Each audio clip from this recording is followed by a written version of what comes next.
Boa noite a todos que nos acompanham pelos canais do Facebook e do YouTube. Nós vamos dar início à nossa programação de palestras do Centro Espírita Semente Cristã, com o nosso amigo Moura Fé, que aqui já se encontra. Mas, inicialmente, eu vou fazer a leitura de uma mensagem que se intitula Renovação, Lei da Natureza, para a gente ir se harmonizando para esse momento de palestra. Repara a festa que se expressa na natureza a cada dia em renovação permanente. Após a noite escura que abriga o medo e o perigo, raia o sol que aquece a luminosidade e invade a vida, iniciando um novo ciclo de possibilidades e realizações. Faze parte também da natureza, e em tua alma se alternam os ciclos naturais a serviço do progresso, a fim de te estimulares avante. Se hoje é noite em teu ser, requisitando calma, cuidado e introspecção, o amanhã é certeza do sol da alegria, do afeto, da partilha e da vida, anunciando o movimento em teu coração. Honra o momento presente, aprendendo a ouvir a mensagem da vida em tua intimidade, que permite que os ciclos se esgotem, reciclando emoções e sentimentos. A renovação é lei universal, e a esperança é a linguagem natural que vibra em tudo, atestando o amor de Deus. Então, que nós possamos nos renovar a cada dia, que possamos buscar esse nosso estado de natureza, de beleza, para que a gente possa se conduzir nesses momentos em que nos encontramos. Então, eu convido a todos a fazermos a prece inicial, aonde rogaremos a Deus, nosso Pai de infinita bondade e misericórdia, a Jesus, o nosso mestre, irmão maior, as bênçãos de que necessitamos para esse momento, pedindo à espiritualidade amiga, trabalhadora do Centro Espírita Semente Cristã e Centro Espírita Chico Xavier, representado pelo nosso irmão Moura Fé, que nessa noite nos abençoe, ilumine o nosso irmão, e que possamos ter um momento proveitoso de estudo e de esclarecimento. Em nome do nosso mestre amado Jesus, iniciamos a nossa atividade desta noite. O nosso amigo Moura Fé é trabalhador do Centro Espírita Chico Xavier, da cidade de Picos, e vai conversar conosco hoje sobre o tema A Mulher Adúltera. Boa noite, Moura. Boa noite, Dora. Boa noite a todo o público aí que está nos acompanhando, nossos amigos internautas aí pelo Facebook, pelo YouTube. É uma satisfação estar aqui. Agradeço a Dora e ao Centro Espírita Semente Cristã, a Silvia também, pelo convite para estar aqui com vocês, para conversar um pouco desse capítulo que a gente vai falar do Evangelho, que é o capítulo 10, Bem-aventurados que são misericordiosos, sendo que eu vou me ater mais na passagem da mulher adúltera. Eu não julguei que ela se apresenta no Evangelho, atire a primeira pedra quem não tiver pecado. Então, hoje nós vamos trabalhar um pouco essa leitura para que possamos ter uma compreensão, ter um pouco de lucidez perante todo aquele cenário que ocorreu naquela época em Jerusalém. E eu quero, à medida que eu for falando para todos que estão a me ouvir, que vocês tentem imaginar o cenário, aquele momento, aquele encontro ao qual Jesus estava naquele momento, ao qual Jesus estava com aquela multidão, com aquela mulher, com aqueles fariseus, escribas, enfim, para que a gente possa absorver melhor todo esse conhecimento, vendo uma outra visão dessa passagem. Quero dizer que eu estou fazendo essa conversa com vocês hoje à noite, pegando como referência os livros Pelos Caminhos de Jesus, Luz no Mundo e Trigo de Deus. São todos livros da psicografia do nosso ilustre Divaldo Franco, pelo espírito Amélia Rodrigues, que são livros muito interessantes, com a leitura bastante casos da Boa Nova, bastante casos do Evangelho, e que trazem de forma muito bem narrativa bem expressiva, com requinte de detalhes, partes desse legado da Boa Nova que nós não tínhamos conhecimento ou não conhecíamos por outro viés, por outra vertente. E aí eu vou trazer para vocês justamente essa passagem da mulher adúltera.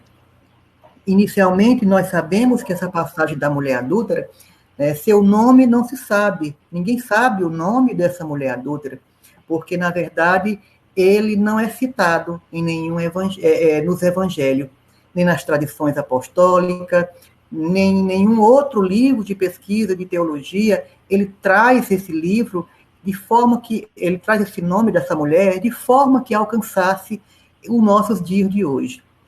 Sabe-se também, na verdade, que esse fato ocorreu em meados do mês de outubro, de um ano qualquer, que também não sabemos o ano específico, mas sabemos que era o mês de outubro, porque nessa época em Jerusalém, no mês de outubro, ocorriam a festa do tabernáculo, ou também a festa que era conhecida, Festa das Tendas. Então, sempre no mês de outubro, naquele mês de outono, se realizavam em Jerusalém, havia grandes festividades desse tabernáculo, Festa das Tendas, que, na verdade, relembrava os 40 anos, os 40 anos que os hebreus ficaram no deserto após sua saída do Egito. Então, essa festa era considerada para o povo de Israel a mais espetacular de todas as festas, a mais espetacular de todas as confraternizações que ocorriam naquela cidade. E para celebrar essa festa, era tradicionalmente, de lei, que toda família devia construir nos arredores de Jerusalém uma cabana. Era uma cabana de folhagem, e nessa cabana eles tinham que residir por uma semana. Então, cada família construía essa cabana e se passava a morar nessa cabana durante uma semana. As cabanas, elas deviam realmente relembrar todo esse processo que os filhos de Israel, como eles fizeram para morar no deserto durante todos esses 40 anos que eles peregrinaram. Ali perdido, naquele deserto, ali andando. Então, para o povo de Jerusalém, era muito importante esses rituais, essa forma de reverenciar, de homenagear aquele período que eles passaram, que seus antepassados passaram, que foram bastante difíceis para todos eles. Ainda era composto todo esse processo de um ritual que eles faziam todas as manhãs durante uma semana. Faziam da seguinte forma: eles reunia-se em uma procissão com o sacerdote e eles desciam do alto do Monte Moriá. O Alto do Monte Moriá, na verdade, era um local muito conhecido porque foi onde Salomão construiu a casa de Deus. Então, havia esse templo lá no Monte Moriá, que também é o mesmo local onde Deus apareceu a Davi, e lá era onde eles reverenciavam todo esse processo, de fé, de culto que eles faziam, toda essa questão de Moisés, de Deus.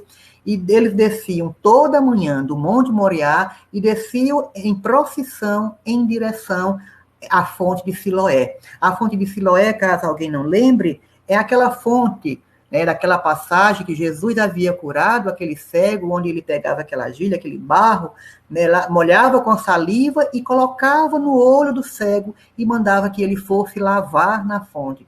E aí ele vai lavar na fonte, que era a fonte de Siloé, e lá se curava, restituía-lhe a visão.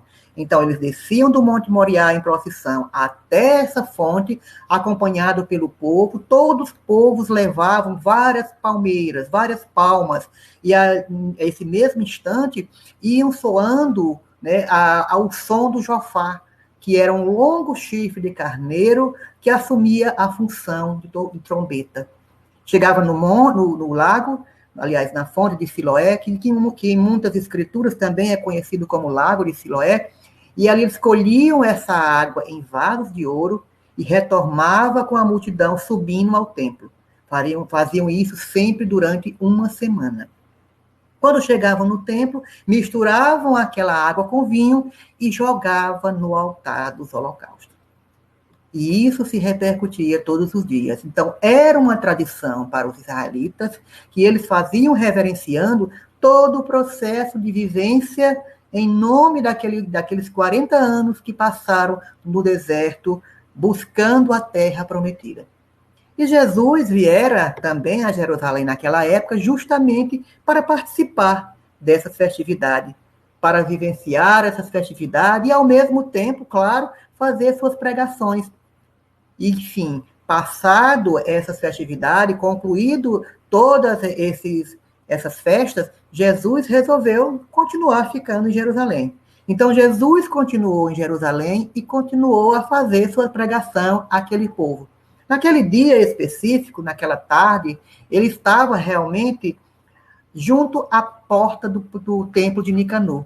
Então, Jesus havia chegado ao templo, vindo pelo lado leste, que dá direcionalmente o caminho do Monte das Oliveiras. Jesus havia passado a noite no Monte das Oliveiras, pregando para discípulos, para a multidão, e naquela tarde ele descera e se encontrava junto à porta de Nicanor. A porta de Nicanor, que tem esse nome, porque Nicanor foi um dos 7 diáconos que foi martirizado no ano 76. Então, enquanto diácono, ele fez uma doação para Jerusalém de uma porta que foi fixada no seu templo, que tinha o seu próprio nome. A porta de Nicanor, vale lembrar que era uma porta enorme, toda cravejada com pedras.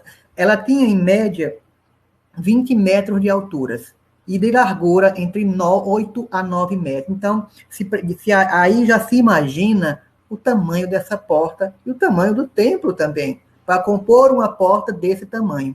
O templo de Nicanor, ele ficava dentro do templo, que era enorme, e tinha várias entradas, sendo que essa específica ficava mais centralizada. Então, Jesus havia chegado naquela tarde, se sentara ali com a multidão e ficara lá sentado, ali ao chão, rabiscando.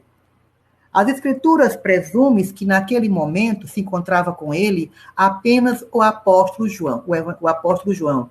Porque em todas as escrituras do Evangelho não se tem esse caso citado com os outros evangelistas. Encontra-se apenas em João, versículo 8, de 3 a 11. Então, presume-se que João foi o único que o acompanhou naquele momento, desse caso, e vivenciou ali com ele naquele momento, e posteriormente repassou para os demais apóstolos tudo o que acontecera naquele momento, naquele local. E Jesus estava lá, naquele instante, sentado ali com a multidão, como sempre que o acompanhava, e percebeu, naturalmente, um grande alvoroço que se formava, um grande alvoroço que se aproximavam, que era, na verdade, os escribas e os fariseus, que chegavam com a multidão, que chegavam naquele instante com a grande avalanche de algazarra, de multidão. Para que a gente entenda, os fariseus, naquela época, eram servis, cumpridores das práticas exteriores do culto. Então, eles possuíam um grande zelo, né, um ardente proselitismo. E, ao mesmo tempo, esses fariseus eram inimigo, né, dos inovadores. Eram inimigo de qualquer um que ameaçasse, né, entre aspas, a sua fé. Porque eles viviam sob uma aparência meticulosa de devoção. E eles ocultavam os seus costumes, os seus orgulhos, e possuíam uma grande ânsia de dominação. Então, qualquer um que ameaçasse, né, todo o seu legado, todo o seu poder perante Jerusalém, eles iam de frente àquelas pessoas. Eles possuíam, na verdade, além da sua exteriorização, uma grande ostentação. Viviam, né, de ostentar. E possuíam, sim, grande influência sobre o povo israelita. Na verdade, eles eram muito poderosos em Jerusalém. Os fariseus eram muito poderosos mesmo, porque eles passavam os olhos sobre as escrituras. Então, eles detinham as escrituras como arma, como forma de oprimir, como forma de dominar a todos aqueles que ali se encontravam. E já os escribas, na verdade, como eram chamados, também de publicanos na antiga Roma, eram os cavalheiros que arrecadavam as taxas públicas, né? Eles eram incumbidos de sair ali recolhendo os tributos, e assim Dessa forma, iam vivenciando a sua forma, né, omissa, a sua forma hipócrita de ser religioso. E naquele dia, os escribas e fariseus chegaram ali até Jesus, né, trouxeram uma mulher que havia sido surpreendida em adultério e arremessaram-na aos pés de Jesus. E ao arremessaram Jesus ali de cabeça baixa, ali se mantinha, e eles disseram: mestre, essa mulher foi apanhada em adultério. E Moisés manda que se lapidem tais mulheres pelo apedrejamento. Tu, pois, o que dizem? Veja só a indagação que eles faziam. Eles não estavam lá para aprender com Jesus. Eles estavam lá para desacreditar Jesus. Porque eles não estavam preocupados de forma alguma com a fé religiosa. Em nenhum momento eles estavam preocupados com isso.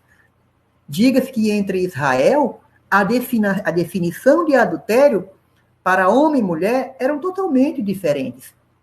Então, assim, se o homem fosse acusado de adultério, se ele tivesse relações com outra mulher, casada ou noiva, porque se entendia que ele estaria agredindo a outro homem.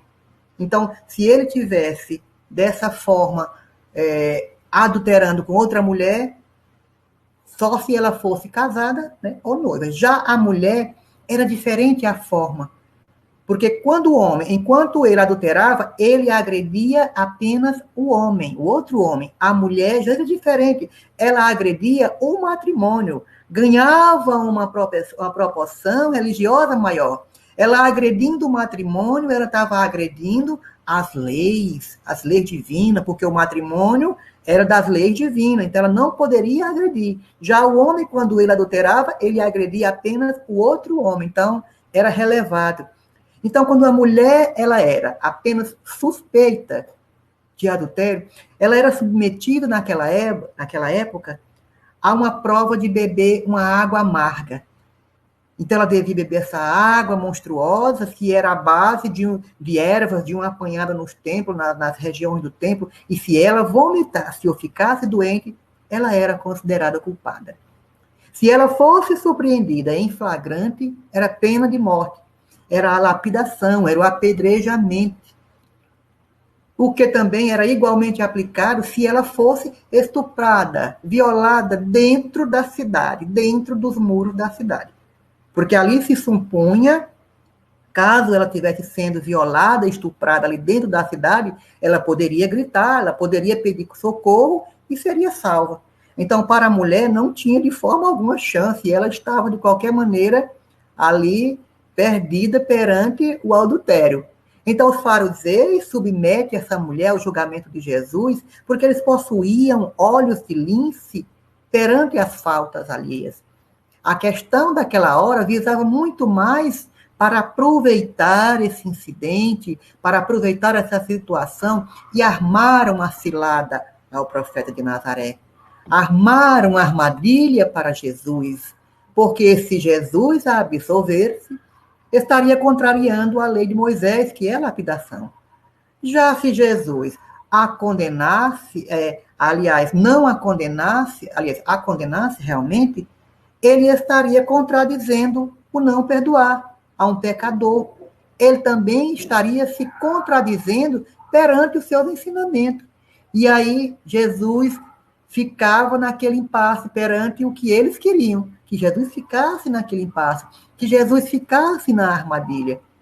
E ali eles haviam jogado aquela mulher que ficara ali no chão. A mulher se prostrava ali aos pés de Jesus, ela não ousava sequer erguer os olhos. Ela não ousava sequer olhar para Jesus. Ela sabia, ela era consciente que havia cometido o adultério. Ela conhecia, sim, as penalidades e sabia que ninguém mesmo se apiedara dela, que ninguém a perdoaria. Ninguém, senão Jesus. E enquanto os fariseus faziam aquela indagação, Jesus se aguardava ali, tranquilo. Perante a pecadora, ele apenas se inclina e começa a traçar na areia alguns caracteres misteriosos. Porque em todas as Escrituras não se tem nada escrito por Jesus. E esse, sim, foi o único momento que Jesus escreveu. E que não se sabe o que ele escreveu. Porque escreveu na areia e depois foi apagado. E muitos se questionam o que é que Jesus escrevia. O que é que Jesus rabiscava naquele instante?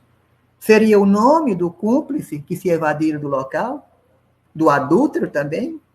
Seria o nome do marido, ferido no orgulho, que permitia que sua esposa, tão vilmente, fosse ali maltratada, fosse ali ultrajada? Alguns textos no evangélico narram que ele gravava naquele momento, sim, era a moral, o erro de cada um que estava ali presente.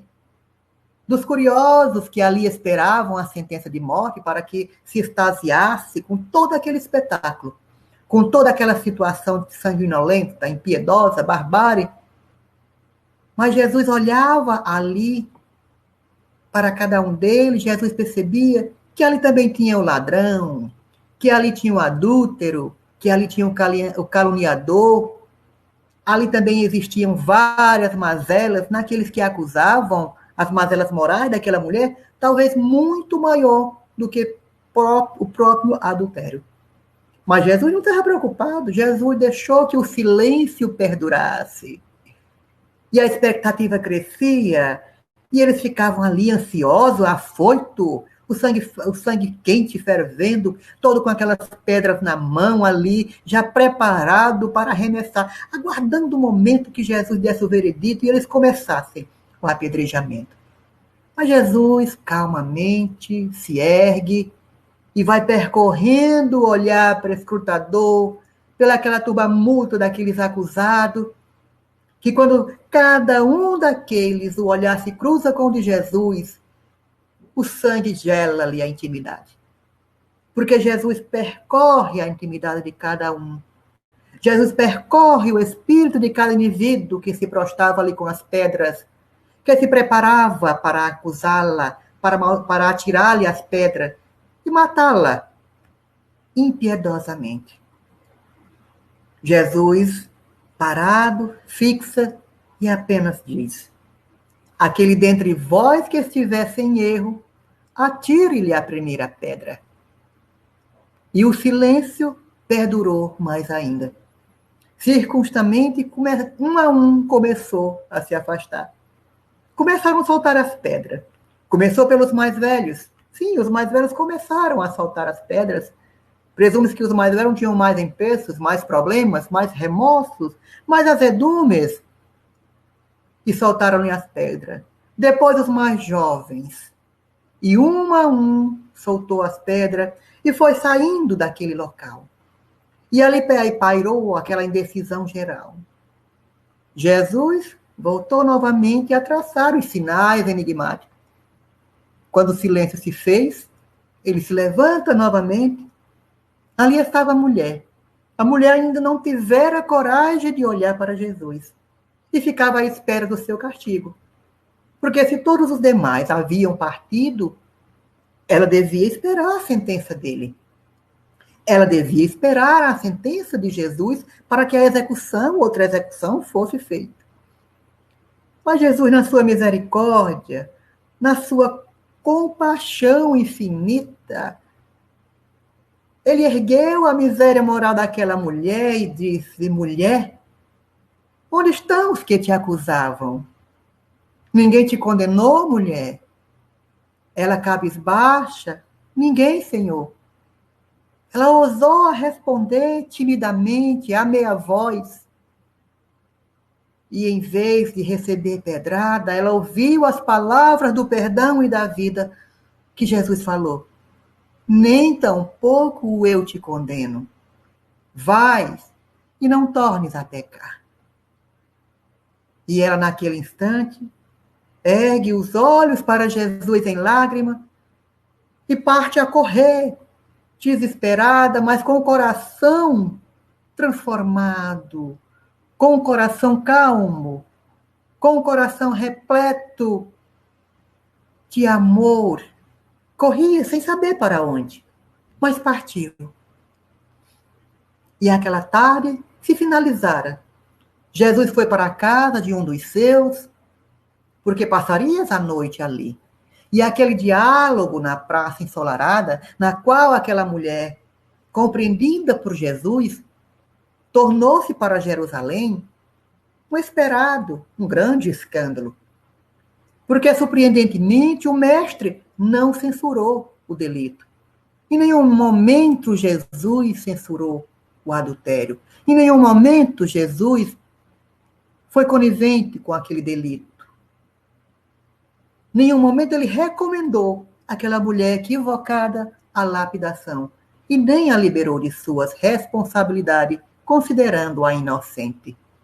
Ele reportou-se, isso sim, à leviandade daqueles que a acusavam, à leviandade daqueles que se encontravam em curso, assim como os muitos, no mesmo crime ou crimes maiores, e naquele instante, como detentores da palavra, como senhores da verdade, queriam acusar, queriam matar aquela pobre mulher.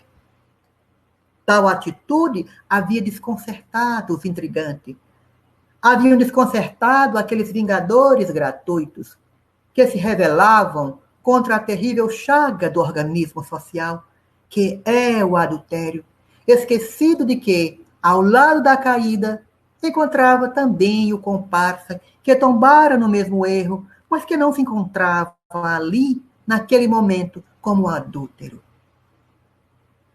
E aí, passada aquela surpresa, e a multidão já debandada, sedenta do sangue, a mulher se encontrava escondida. A mulher se encontrava perdida. A mulher se encontrava sem direcionamento. Não tinha mais marido, não tinha mais amigos, não tinha mais família, não tinha mais lar. Estava o Leus. E naquela noite, no entanto, quando tudo já se acalmara, quando Jesus já se encontrava entre os discípulos, aquela mulher decidira procurar o mestre novamente. Aquela mulher decidira procurar Jesus porque ela não sabia o que fazer, mesmo diante o seu perdão. E naquele instante ela procurou o amigo divino na residência que o acolhia. E demonstrando um constrangimento que exteriorizava seu coração, e demonstrando um constrangimento, uma vergonha que tirava-lhe a coragem de procurar o mestre, mas mesmo assim foi. Solicitou entre aqueles uma audiência, um momento de interferência com Jesus. E Jesus aceitou. E Jesus permitiu que ela chegasse, porque compreendia a angústia que a apunhalava, compreendia a angústia que a perdurava no seu coração, que a fazia perder o direcionamento. E ele esperou que ela entrasse, que ela se jogasse novamente a seus pés, e ela disse: Senhor, rogo-te perdão, por vir perturbar-vos a paz. Jesus dizia: a verdadeira paz é a que flui do coração, aclimatado ao culto do dever, que nada perturba. Fala tranquila, que te ouvirei. Senhor, sinto-me aturdida, sem saber que rumo dar à minha existência. Lutei tanto, lutei muito antes de tombar. O sedutor rondou-me passos, como lobo voraz perante a presa em vigilância. Meu esposo, passados os primeiros dias da novidade conjugal, retornou às noitadas alegre, deixando-me na solidão, enferma da alma, carente da bondade. Permiti-me envenenar por tormentos que não merecem compaixão, que não merecem misericórdia. E com sede de ternura, embriaguei-me de concupiscência e, ansiosa pela água pura do amor, chafurdei-me no lodaçal dos desejos doentios. E o resultado foi a tragédia. Abandonada e sem lar, eu agora padeço o desprezo. Eu agora padeço a zombaria geral, não sabendo mais que rumo seguir, não sabendo como agir. Ó Senhor, peço-vos um roteiro, uma lâmpada acesa de esperança, me mostrando que lugar prosseguir. Jesus a escutava e penetrou naquela alma ansiosa, sofrida, e nela encontrando as dores da humanidade, através desse tempo, ele considerou com muita bondade e disse: a paciência e a confiança em Deus serão duas providências iniciais que te facultarão a cura, da renovação, da saúde. Cometido o erro, ele passa o pesar. Ele passa a sobrecarregar a consciência culpada. Não são de importância o que os outros pensam de nós e a cobrança pela impiedade com que desejam fazer justiça. É um problema íntimo e é vital. E somente quando o homem se reentrega no conceito da ordem, do bem, é que pode fruir com tranquilidade. Arma-te de humildade. Confia no amanhã. A memória do povo é muito fraca e passa rápido em relação à virtude do próximo. Todavia é muito firme, é muito clara e duradoura quando referencia as faltas alheias, que é sempre recordada como o ácido da acusação, como os acepip da malícia.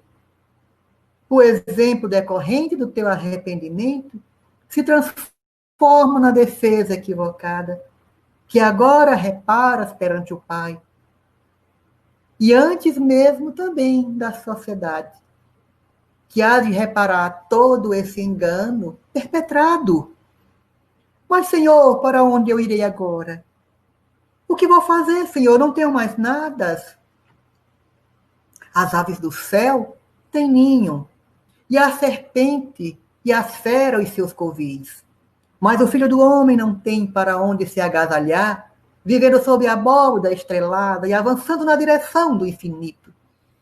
Assim, busca a oportunidade de reparação e adapta-te à nova situação atual, aguardando amanhã com a disposição de quem compreende o prejuízo a si mesmo causar, a arrojar-se fora o hoje.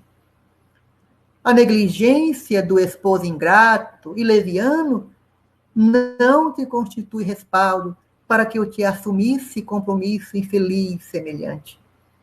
E porque ele é também doente, vivendo num organismo alienado, não tem condição de te estender a mão amiga, quando dele necessitas, e conforme também ele, a ti no futuro igualmente dependerás.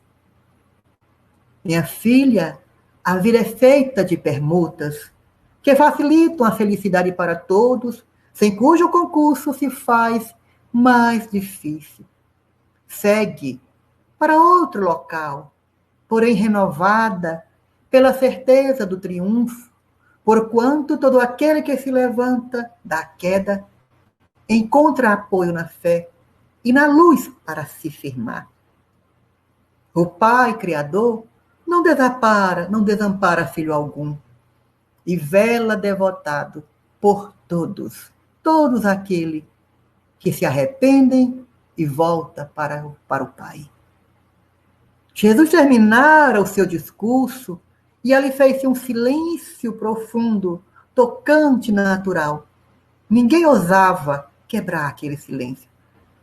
Mas a mulher equivocada, arrebentou o silêncio e disse: Mestre, permite então seguir-vos na minha pequenez? Dai-me vossa bênção e permite seguir-me. Jesus envolveu aquela sofredora em uma onda de ternura tão profunda, tão única, que a comoveu. E ela, que estava prosternada a seus pés, Jesus a ergue e diz: vai, filhas, e não sofram mais. Aqueles que se arrependem e buscam o ensejo da redenção, encontram-no. Há sempre um lugar no rebanho do amor para as ovelhas que retornam e desejam amansar. Onde quer que vás, eu estarei contigo, e a luz da verdade no achorte do bem brilhará à frente, clareando sempre o teu caminho. Vás que estarei contigo. Ela libera-se das mãos dos mestres começa a derramar lágrimas e sai a correr daquela casa. Naquela noite afora, com lágrimas de gratidão. E aquele céu silencioso, aquela sinfonia dos astros espalhava uma luz cintilhante, apontando para o futuro incerto o caminho a seguir por aquela mulher, que nunca mais se ouvira falar em Jerusalém, que nunca mais se tivera notícia daquela mulher. E os anos se passaram, muitos e muitos anos, 10 anos propriamente, e em uma pequena cidade, muitos quilômetros distante de Jerusalém, uma cidade que recebera o nome de Tiro, uma casa em um local distante, isolado, uma casa muito humilde, de aspecto, mas muito rica de amor. Recolhia sempre peregrinos cansados, peregrinos enfermos, de dores, que não tinham ninguém, que não tinha a quem derramasse um olhar.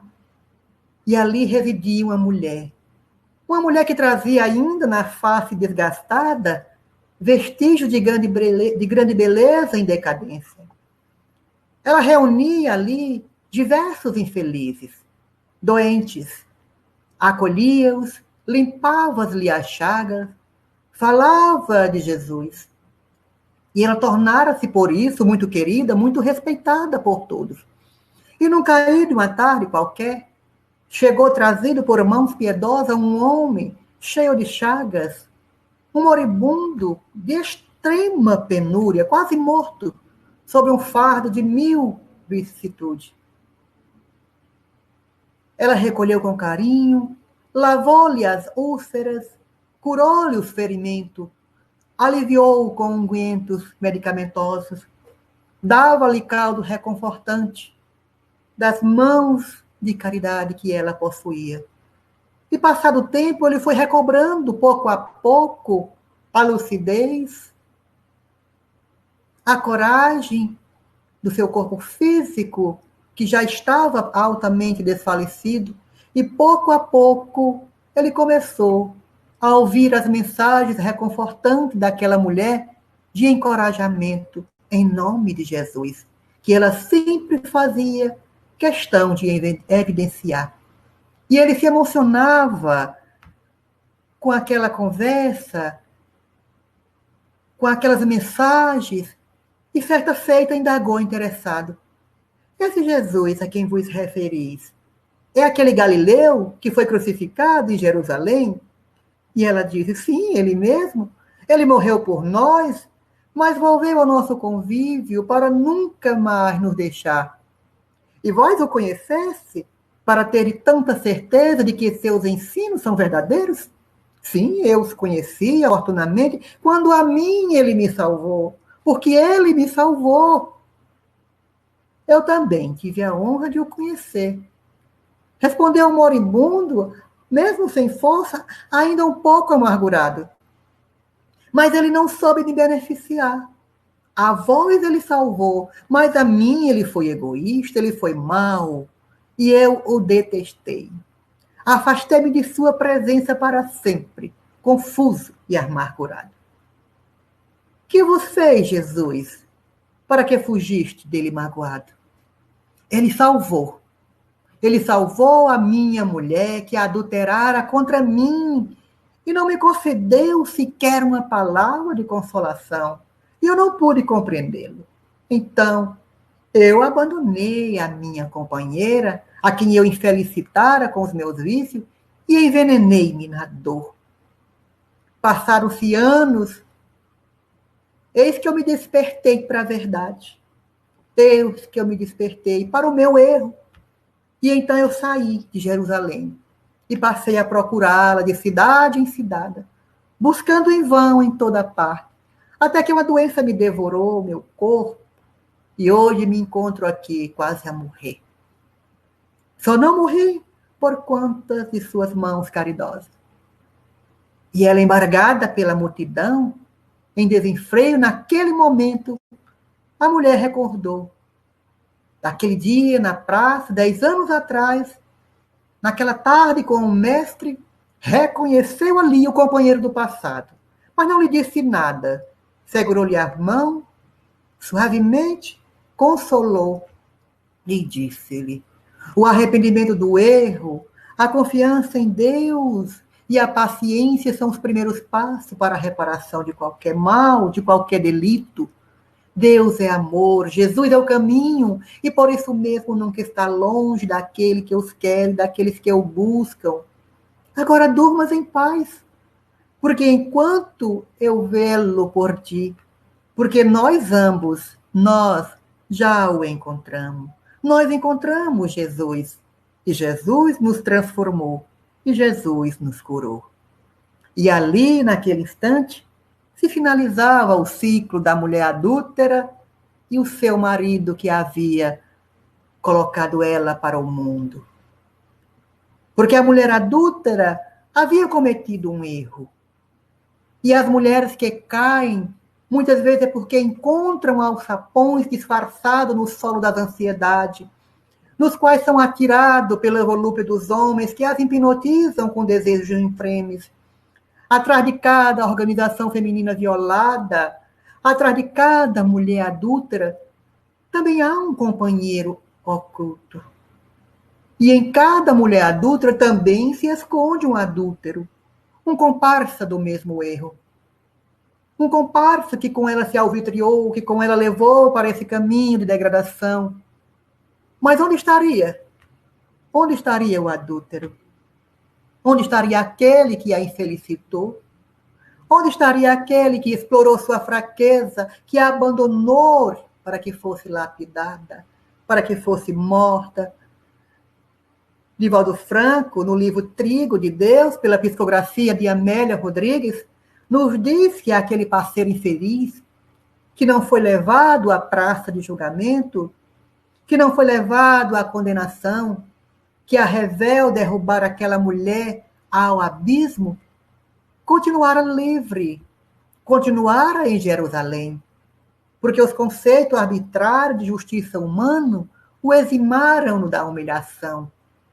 E o pervertido, muito feliz, continuou a seus hábitos infelizes, prosseguiu com as suas conquistas torpes, prosseguiu com as suas seduções às mulheres indefesas, às vítimas, como o gavião foraz que salta perante cada vítima inocente, sempre saciando, na verdade, suas vontades, e ali abandonava a destroçada perante o mundo, perante a cidade. Tomara desse modo para si entre os seus, como se fosse um herói, porque conquistava a todas e saía ileso. E todos lhe exaltavam a virilidade, a capacidade de sedução. Mas assim como para aquela mulher equivocada, os anos também se passaram para ele. E 10 anos também haviam passado, transcorrido daquela cena dolorosa na praça do templo de Nicanor. E o antigo sedutor agora se encontrava vencido, acabado por dermatoses sifílicas que lhe retiraram do livro dos vivos, que lhe retiraram a vitalidade, a robustez, a beleza, que o tornaram num farrapo humano, sendo por fim expulso de Jerusalém, como suspeita de lepra. E ele passou também a vagar solitário, ao quebrado, infeliz, pelo deserto, pelas cidades, sem recobrar nenhum auxílio de ninguém. E passou a recordar-se das suas vítimas, e passou a recordar-se do mal que havia cometido. E ele já estava desfalecendo, certa tarde, num sol escaldante, naquela poeira quente. Tombou, desfalecendo, quase a morrer. Mas foi recolhido, próximo à casa do caminho, na estrada de Jope.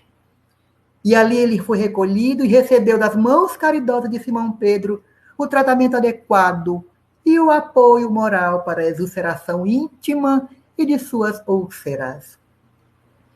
E ele ouvia Simão Pedro falar de Jesus. E não pôde fugir de forma alguma, porque ninguém conseguia fugir do fascínio do mestre. E o pranto do arrependimento o tomava com frequência. E numa noite, quando se sentia reanimado ante a paciência, ante a gentileza daquele ex-pescador, ele começa a narrar-lhe todo o seu drama íntimo, com imensa dor na alma, que ele agora pensava de forma diferente. E Pedro recordava do que houvera sido comentado, daquela cena imorredora de 10 anos atrás que havia acontecido. E a saudade de Jesus envolveu ambos naquele momento. E após escutar aquela confissão do culpado desconhecido, Pedro buscou diminuir o peso do fardo moral, falando de Jesus, falando da boa nova, falando do futuro e das possibilidades de redenção. Lembrou da sua negação, lembrou que amava o mestre e mesmo assim o negara, e não obstante também se encontrava sempre em reabilitação, mesmo que ele estivesse a pregar, a acolher aqueles que passavam pelo deserto. E aquele leproso, aliás, aquele doente que estava ali perante Pedro, pede a Pedro para ser admitido como servidor da casa, como servidor arrependido, sendo que outrora fosse um êximo conquistador. E agora ele deixava suas pegadas na sombra do caminho, porque recomeçava ali a redenção, atendendo os filhos do Calvário no santuário da fraternidade, erguido em nome daquele que foi crucificado sem culpa. E ele que agora também, que diante da mulher adúltera, havia deixado ela ali jogada, agora ele prescrevia realmente o seu perdão. E passava, naquele momento, a trabalhar com Pedro. Então, todo o evangelho de Jesus, todo o evangelho do Cristo se assenta nessa base de compaixão, meus irmãos, de misericórdia, de não julgar o outrem, porque nós não nos cabe fazer esse julgamento, de permitir que o outro tenha sempre uma nova oportunidade de recomeçar e de não repetir o erro, porque todos nós temos o direito de cair, mas também temos o direito de levantar-se. Quem é que não entra num pântano e sai com seus pés, sai com seu corpo sujo daquela lama fétida? Mas tens o direito de se limpar, de se lavar, de se banhar e se restaurar como um novo. Tem o direito de se equivocar, mas tem o direito de se retificar através de sua atitude. Porque nós não devemos, perante o erro, ser conveniente com a irresponsabilidade, ser conivente com o erro. Mas também não devemos ter dureza com a correção, ter dureza com a redenção e renovação. Todos podem se enganar, no entanto, todos não devem perseverar no engano, perseverar no erro, nem no acompliciamento com a ignorância e a leviandade. O reino de Deus cantado por Jesus é esse reino de amor, é esse reino de paz, é esse reino onde hoje se encontra com um planeta doente, onde se encontra com pessoas doentes, com pessoas com corações aflitos perante uma provação, perante um flagelo da humanidade que assola todas as famílias, que assola todos os povos, gerando entre muitos o medo, gerando entre muitos o preconceito perante aqueles que são acometidos com os flagelos atuais, gerando entre muitos a incerteza, a dúvida do amanhã, querendo vivenciar o momento, muitas vezes de forma súbita, de forma dura, de forma impiedosa, nem sempre tendo o olhar da misericórdia, da compaixão para aqueles que estão à nossa volta. Então, que nós possamos trabalhar a dimensão do amor, do alongar-se nas atitudes benéficas, porque a terra inteira é uma explosão de misericórdia, é uma explosão nesse educandário, ao qual Jesus nos convida a vivenciar em forma de família, em forma de sociedade. E quando Jesus dizia, não torne-te a pecar, que nos permitia a oportunidade de ser isento do erro, era para que não viéssemos a apedrejar a nossa própria consciência. Era para que não viéssemos a apedrejar o nosso espírito que busca diariamente se burilar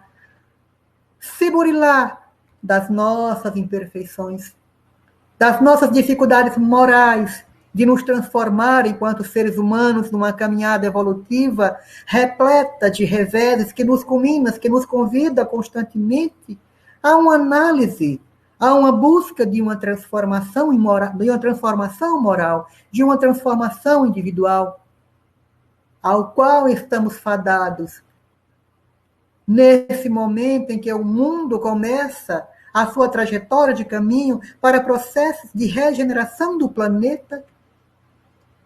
Somos convidados a fazer uma reflexão da nossa vida, das nossas famílias, das nossas posturas, da nossa religião. Lembrando sempre de não julgar o outro, de não atirar pedra no outro, de não ser maledicente no outro, principalmente quando aquele outro nos agride impiedosamente. Que possamos ser sábios e prudentes, que possamos abrir o coração perante a misericórdia divina para que sejamos também recebidos por Jesus com a sua misericórdia. E na noite de hoje, meus irmãos, eu finalizo para vocês agradecendo essa oportunidade em que somos convidados a fazer reflexões. E perante o não julgar, perante o não atirar pedras, eu convido que a reflexão final seja em forma de gratidão. Gratidão, sim, por estarmos vivos. Gratidão por ainda termos consciência. Gratidão por termos olho e podermos ver. Gratidão por podermos ouvir. Gratidão por podermos falar. Gratidão por podermos caminhar. Gratidão por termos família, por termos trabalho, por termos um lar. Gratidão por termos alimento. Gratidão por estarmos vivos em tempos de pandemia. Gratidão por termos tantos privilégios. Porque tantos, meus irmãos, mas são tantos que não têm muito do que eu falei agora. E mesmo assim são felizes. Mesmo assim conseguem sorrir. Mesmo assim conseguem se alegrar. Mesmo assim conseguem viver em família. Então, que na noite de hoje, Jesus abrace o coração de cada um onde quer que vocês estejam, com muito amor e com muita paz, agora e sempre. Jesus conosco. Muita paz a todos. Obrigado.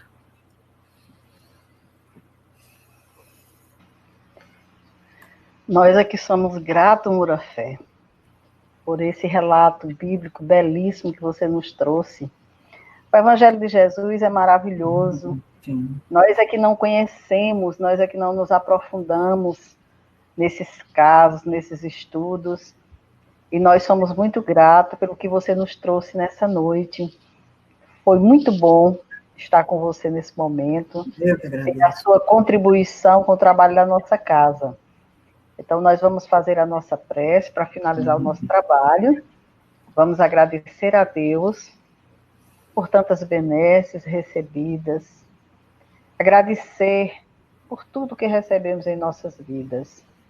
Porque mesmo as dores que nos chegam, elas têm uma função em nossa vida. E Deus, esse Pai de bondade, de justiça e de misericórdia, jamais permitiria que elas chegassem até nós se elas não tivessem um recurso grande de auxílio para nos conduzir nessa estrada da evolução.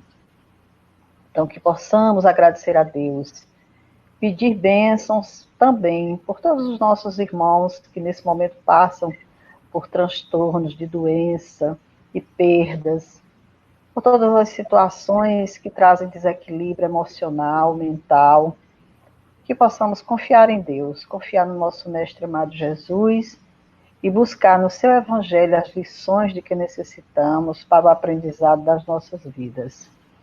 Então, agradecidos a Deus, ao nosso mestre amado Jesus e à espiritualidade amiga que esteve conosco nesse momento, nós encerramos a nossa reunião de hoje, dando graças a Deus. Graças a Deus. Muito obrigada a vocês que nos acompanharam até aqui. Uma boa noite a todos. Muita paz.